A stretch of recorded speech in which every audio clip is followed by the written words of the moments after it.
يستعد كل من رياض محرز وكريم بنزيما للمشاركة في مباراة الاتحاد والأهلي بعد أن حقق الثنائي أرقاما رائعة. فكريم بنزيما مع فريقه النمور هذا الموسم سجل 16 هدفا في دوري روشن، كما خاض بنزيما مباراتين فقط ضد النادي الأهلي.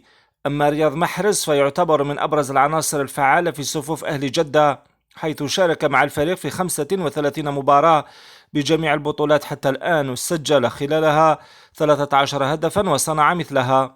وعند الحديث عن تاريخ مواجهات كريم بنزيما ورياض محرز، نجد أن الثنائي قد التقيا في 6 مناسبات سابقة، منها 4 مباريات بين ريال مدريد ومانشستر سيتي، ومباراتين بين الاتحاد والأهلي. في هذه المواجهات حقق محرز الفوز في 5 مباريات، بينما انتصر بنزيما في مباراة واحدة فقط. وقد سجل كريم 3 أهداف وصنع هدفا، في حين أحرز رياض هدفا وصنع آخر. كل التوفيق للثنائي كريم بنزيما ورياض محرز ومواطنهما حسام عوار في مباراة الأهلي والاتحاد.